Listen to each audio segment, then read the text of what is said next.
So today's daf yomi is Bava Metzia daf Chaf Aleph as we begin the second chapter of Bava Metzia called Elu Metzios, the classic chapter.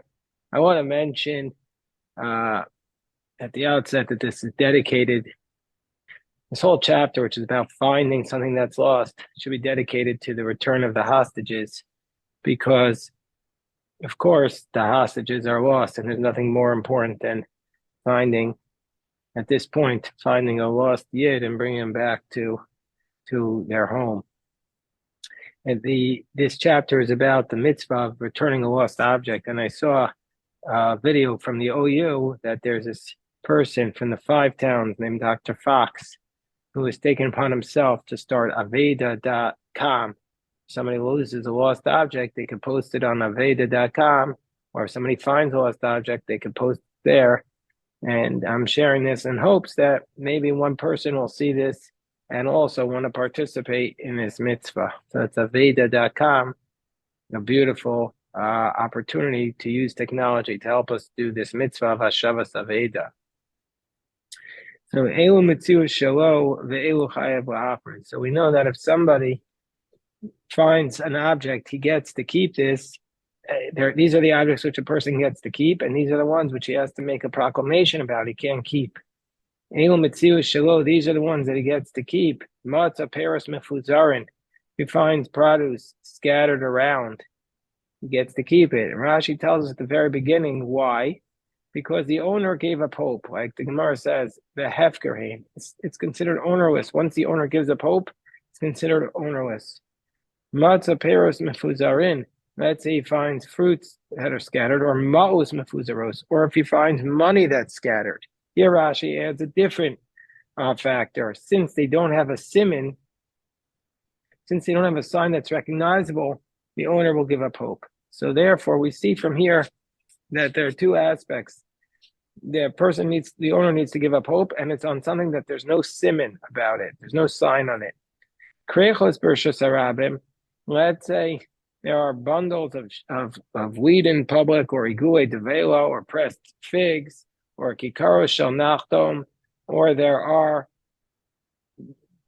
loaves from the baker, or macharuzo shel dagim, or there are chains of fish, or chaticha shel basar, or pieces of meat, or gizei tzemer, or shearings of wool, halukuchim imidinasan, that they weren't yet processed, so they're not recognizable, taken from their local places. Anitze pishtan comb flax, lashona shal argaman, purple strips of wool. All these things, we assume that the owner gave up hope on them, and there's no siman, so he gets to keep them. Divrei Rebbe Meir. This is the position of Rebbe Meir. Rebbe Yehuda says, Kol sheyesh bo shinoi.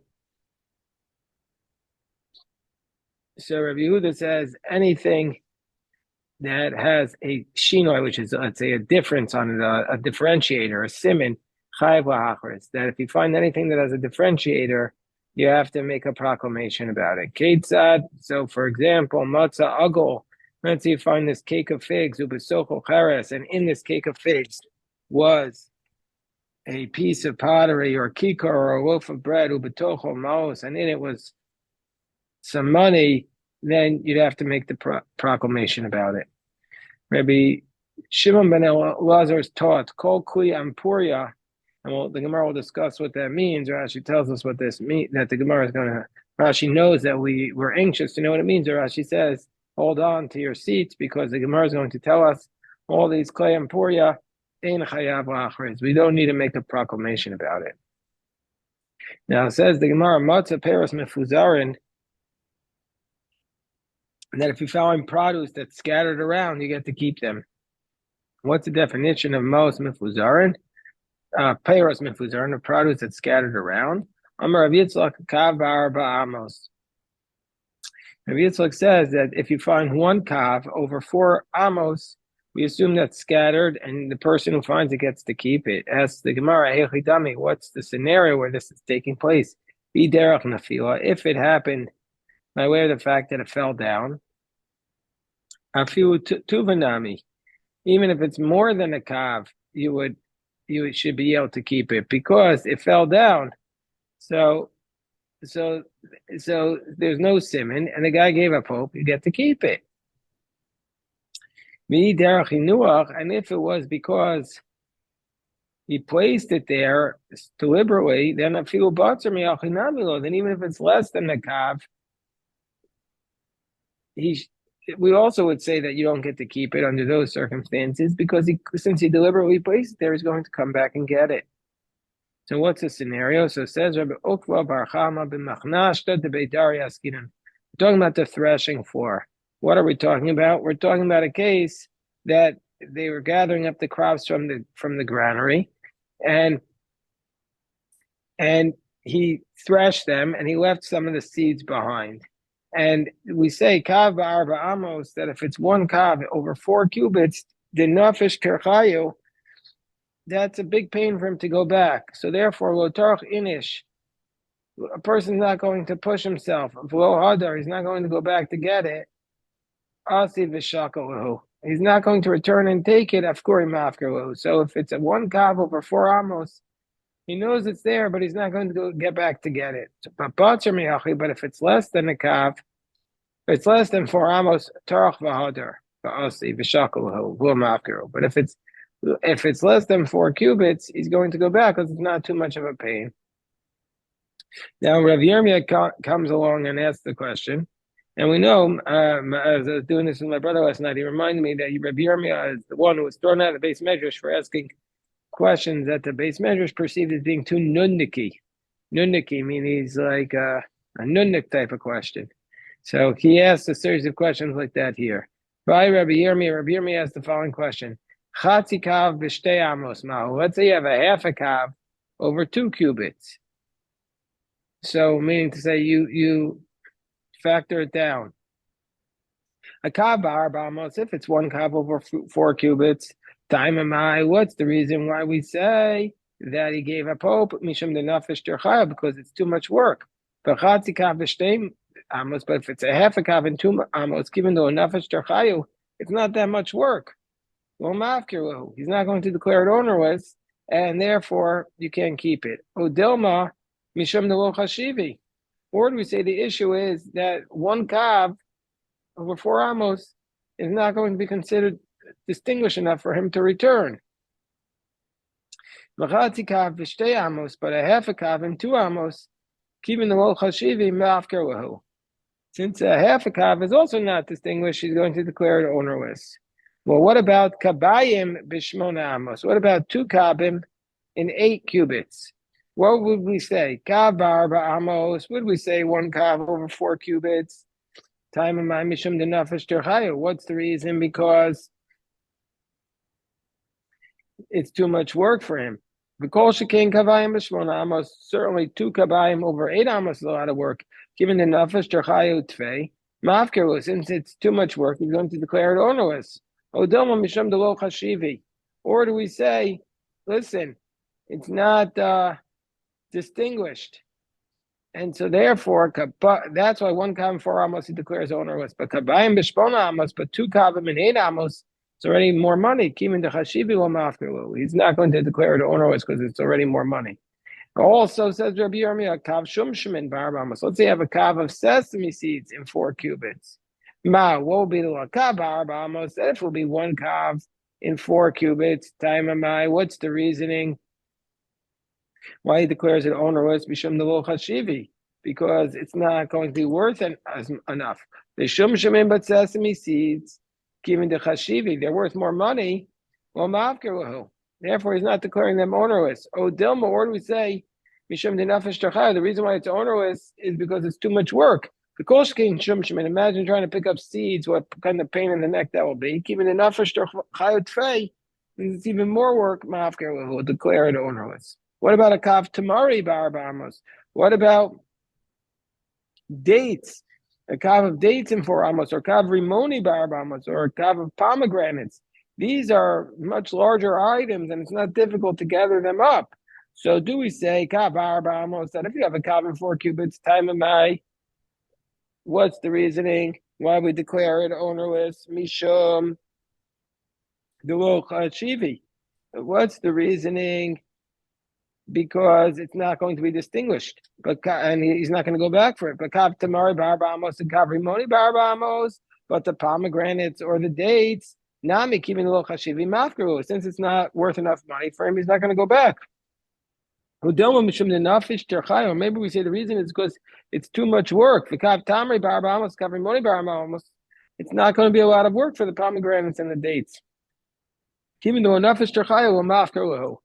it's not so much work, he's not going to declare it ownerless. So what would be the answer there? My take, we leave all these questions unresolved. So what does the teiku mean here? So normally we say teiku means we take the stricter position. But here, so what are we going to say under these circumstances? So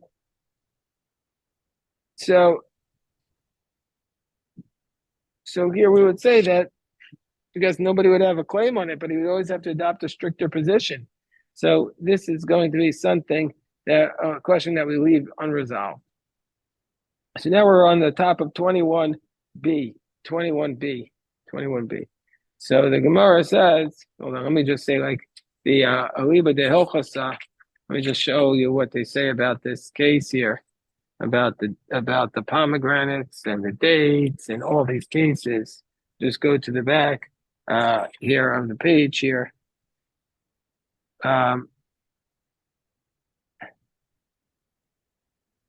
Here we go. Says the Aliba de Hilchasa on the back of the Mesivta Shas, if you find the money scattered, if it was a kav and 4 amos, you get to keep it. But let's say it was over less than 4 amos, you can't touch it, maybe put it there. And also more than a kav. But let's say it was a half a kav and 2 amos, or 2 kabayim and 8 amos, or if it was from dates or sesames, all these things are a doubt. Therefore, don't take it. But if you do take it, you're not obligated to proclaim it.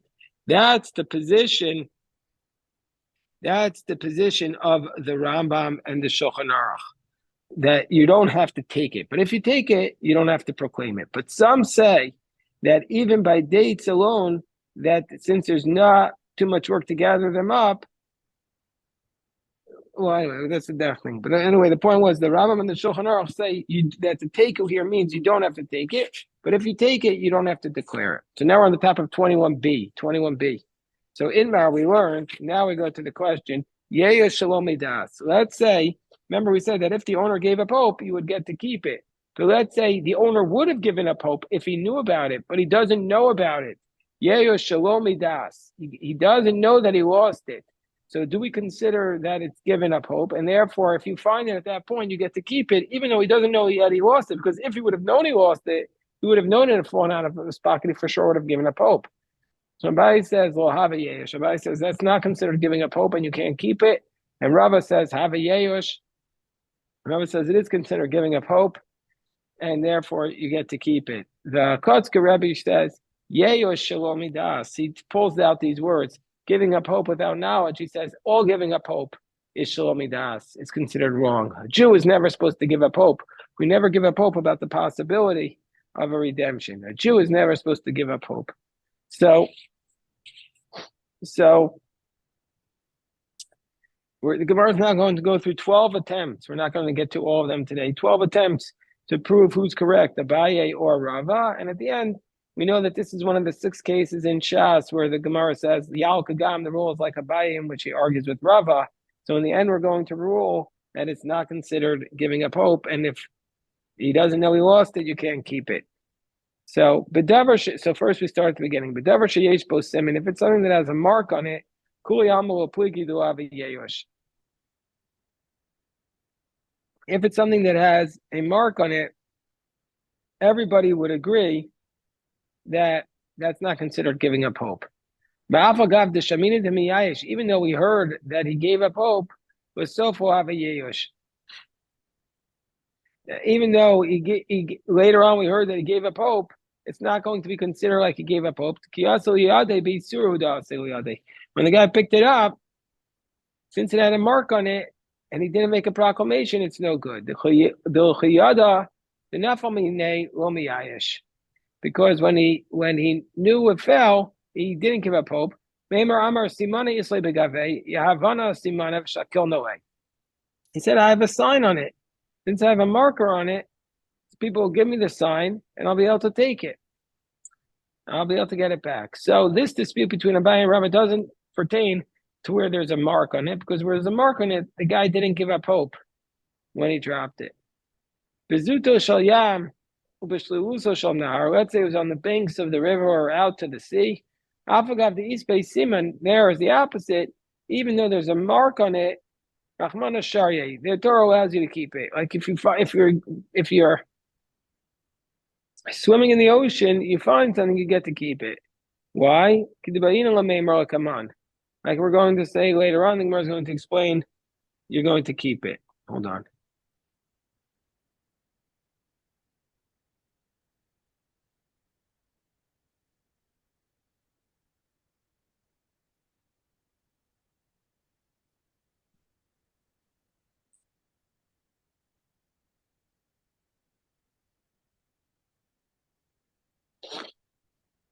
So therefore, about the sea, we're going to say, even though there's a sign on it, the Torah says you could keep it. Keep wiki, where is there an argument? About something that there's no mark on it. So if it's at the sea, if it's here Shlomidas, you get to keep it. Even if it has a sign. If it's something that has a sign on it, but it's not in the sea, you can't keep it because he wouldn't have given up hope if he knew about it. Keep wiki, where is there a dispute? Bedavar she'em bo simin. Well, if the guy drops something and there's no mark on it, Abaye says lo avayesh. Abaye says not considered giving up hope. Now lo yada denafamine. He has no idea that it fell, and so therefore he didn't give up hope yet. Rava says havayesh. It is considered giving up hope. Because when he learns that it fell from him, then in fact he'll give up hope. Meimer Amar, so therefore we'll say, Simano Esli Begave. So once he learns that it fell, he'll say, well, since I don't have a simon on it, I really gave up hope from initially. And so therefore Rabba says, if he doesn't know that it fell, we still consider it that he gave up hope and you could keep it. And Abaye says, no, until he knows it fell, that's when he gives up hope, and that's when you could keep it. Tashma. So now the Gemara is going to begin the 12 attempts to prove either like Abaye or Rava. So first, the Gemara's attempt is to try and prove like Rava, that Abaye is wrong. Tashma Paris Mifuzarin. It said in our Mishnah, if you have money that's scattered, that you get to keep it. Halol yada denafamine. But why can you keep it? He didn't know it fell. So isn't this a proof against Abaye? Mark explains, no. Now we're talking about a case where it was the threshing forest, Ginan. He knew it was there, he just didn't want to go back for it. He knew he was, and he just didn't want to go back. Tashma Maus Mefuzara, second attempt. Money that's scattered. We learned in our Mishnah, if you find it, you get to keep it. Amai. All you other than why can you keep it? The guy doesn't know it fell. Nami, yeah, he does know it fell. Person's always touching his wallet at all moments, so he knows he lost the money. Person's always touching his wallet at all times, so he's aware that he lost the money. Third attempt, touch my gulet veil of the kikar shanachtam areu shalo. He has cakes of figs and bread, he gets to keep it. Amai. Why can he keep it? He doesn't know that he lost it. So the Gemara explains, no, Hasam Nami will say, it's like the money. Agav the Akiri made the Yadabu. Since it's very precious, worth a lot of money, he's always feeling around for it, and therefore he'll know that he lost it. Another attempt, Tashma Lashona Shal Argamon. If you find the purple strips of wool, you get to keep them. Amaya, well, you have the denafamine. Doesn't know it fell. Same answer. Hazamnami agav the chashivi mishamushe memash meshbo kudavi. It's like he's always going to be noticing it, and so he's going to feel it. So the Gemara says, hold on one second.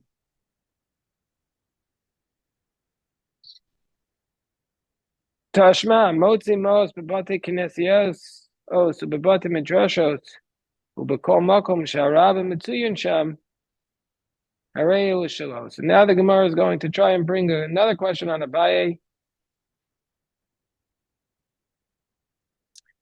And so the question is, it says if you find money in the synagogues and in the base medrash or wherever the people are, you get to keep it, because the owners have given up hope.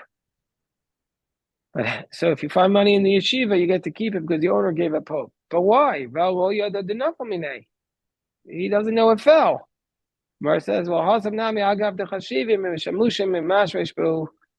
no, because it's worth a lot of money, he's going to always be touching his wallet, so I'll know he lost it. Tashma.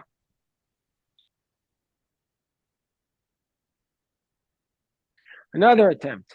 So now we again challenge Abaye. And this is a reference to a mission we also had earlier in our tractate, and we also had it in Bava Kama. We say, at what point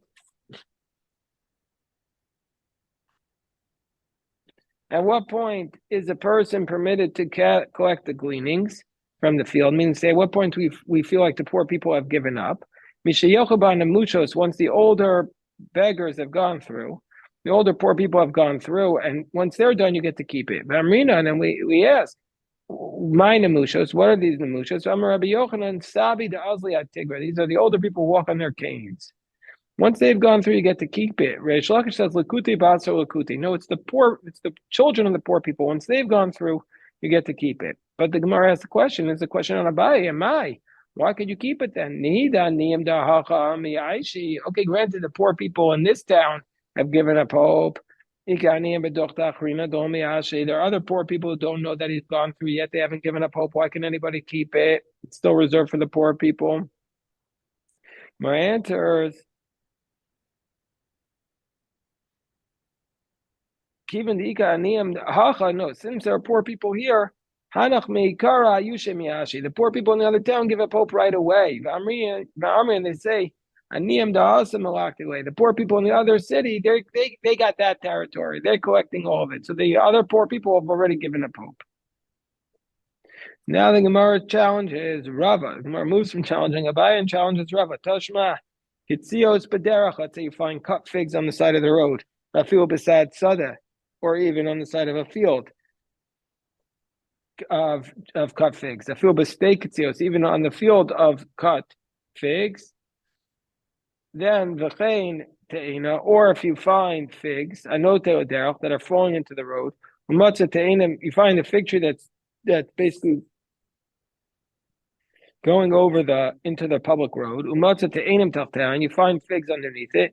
Mutaros, those figs are allowed to be you're allowed to keep those figs. Mishon gazel, meaning to say it's not considered stealing. Upeturos min ha'maiser, you don't have to tithe them.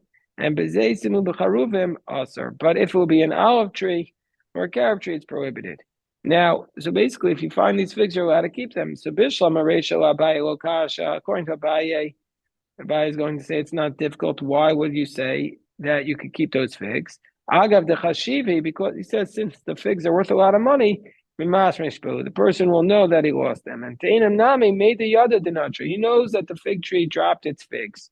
So therefore, it's he could keep it. So it's not a question on Abaye. Or Seifa, but according to Rava, who says that Yush Shlomidas is Have Yush, it is giving up hope. According to Rava, the last clause is difficult. Seifa Rava Kasha. The Katani Bezeisim Charuvim Asr. It says by the olives and the carob trees, it's prohibited. So what's the reason? If it is giving up hope, why does Rava say it's prohibited? So Gemara says, Amar Rabbi Avo, Shani Zayas Hol v'Chazusa Mochiach Olav. He says, no, the olive tree is different because here Rava would say that the guy doesn't give up hope. The olive tree is different because you could tell from the way the olives look who it belongs to. And so therefore, if the owner doesn't know that it fell, he's not going to give up hope because he's going to say, everybody knows that they're mine. And so therefore, he's not going to give up hope, and so therefore you can't take it even according to Rava. V'afagav the natrin zaysi, and even though his olives fall down, made the yada duchta the inishu. They'll say people will know that the place of the man is the man's, meaning to say everybody will know that this is his, that these are his olives. Well, if that's the case, well, if that's the case, if you could recognize your fruit, so why in the case of the figs do we say that anybody could take it? So the Gemara would say, Reishanami Amar Papa Te'ena in the filas and the messes. No, the figs, when they fall down, they become repulsive, and so therefore, since they become repulsive when they fall down, therefore the guy gives up hope. So we'll stop here, the recording, and if anybody has any questions, I'm happy to address it.